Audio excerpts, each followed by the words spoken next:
संयुक्त राष्ट्र सुरक्षा परिषद ने पहली बार गाजा में तत्काल युद्ध विराम के लिए प्रस्ताव जो है वो किया है और इस प्रस्ताव में सभी बंधकों की तुरंत और बिना शर्त रिहाई की बात कही गई है। 14 सदस्यों ने प्रस्ताव के पक्ष में वोट किया। अमेरिका ने वोटिंग से दूरी बनाए रखी।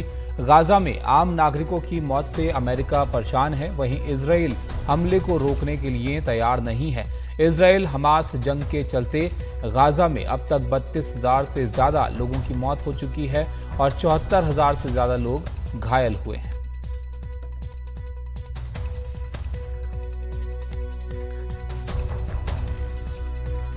कादम्नी हमारे सहयोगी हमारे साथ जुड़ गए हैं। कादम्नी, यहाँ पर संयुक्त राष्ट्र सुरक्षा परिषद में पहली बार ये तत्काल युद्ध विराम का प्रस्ताव जो है वो किया गया है।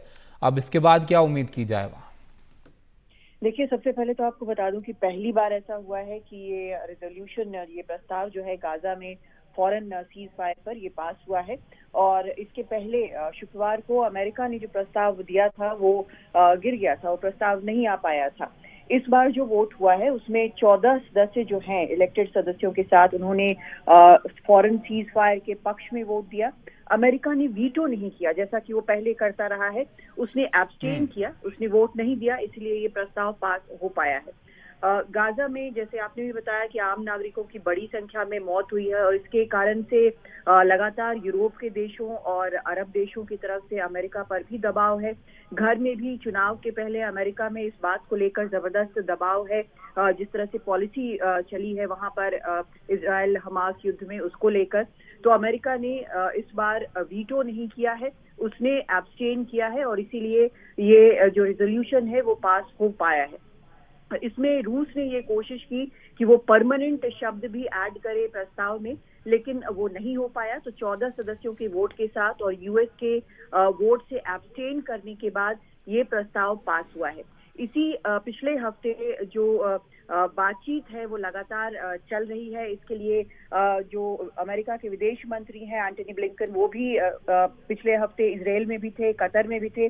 कतर में होस्टेजेस के रिलीज को लेकर बातचीत चल रही है।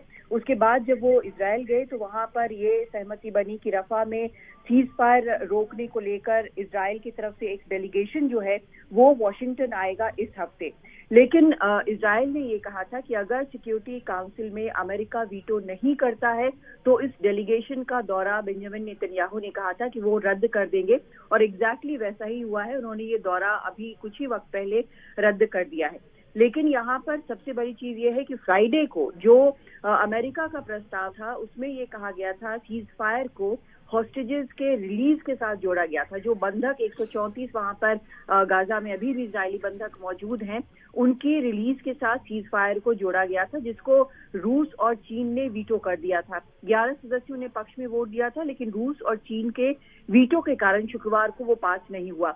इस बार वो कनेक्शन नहीं किया गया है। आज जो प्रस्ताव पास हुआ है उसमें सिर्फ सीज फायर की, तत्काल सीज फायर की बात की गई है। इसे अमेरिका ने वीटो नहीं किया है और इसे रूस, चीन ने भी इसका समर्थन किया है। और ये पहली बार है कि यूएनएससी में इस तरह से ये एक प्रस्ताव तत्काल इस पर पास हुआ है। अब आगे अगर इजराइल इस पर बात नहीं मानता है तो और भी रेजोल्यूशंस पास हो सकते हैं और भी कड़े डिप्लोमेटिक कदम उठाए जा सकते हैं, क्योंकि पूरी कई देशों का मानना है, अरब देशों का, यूरोप का, खुद अमेरिका में और भी कई देशों का, कि बहुत बड़ी संख्या में जो आम नागरिक हैं, सिविलियन हैं, उनकी गाजा में मौत हो रही है।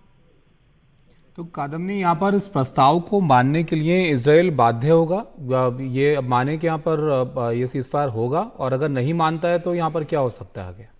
देखिए, अगर कायदे से तो इजराइल को, क्योंकि वो यूएन का सदस्य है, उसे मानना चाहिए कि इस तरह का रेजोल्यूशन जब पास हुआ है तो उसको ये रेजोल्यूशन प्रस्ताव जो है उसको मानते हुए सीज फायर करना चाहिए।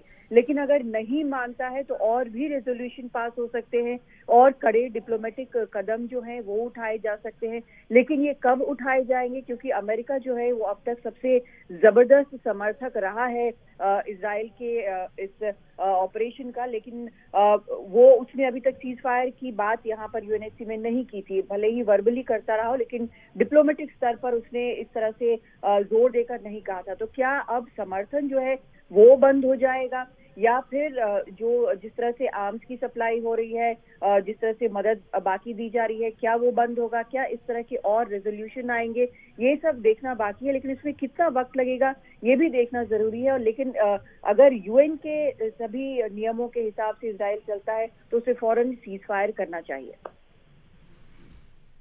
शुक्रिया कादम्बनी आपका इस सब जानकारी के लिए। तो एक बड़ा अपडेट आप इसको कह सकते हैं। यहाँ पर संयुक्त राष्ट्र सुरक्षा परिषद में पहली बार गाजा में तत्काल युद्ध विराम का जो प्रस्ताव था इसको पास किया गया है। जो अमेरिका है उसने एब्सटेन किया है, जो बाकी सदस्य थे उन्होंने पक्ष में यहाँ पर वोट किया है। और इसके साथ यहाँ पर बंधकों की तुरंत और बिना शर्त रिहाई की बात भी कही गई है और 14 सदस्यों ने इस प्रस्ताव के पक्ष में वोट किया।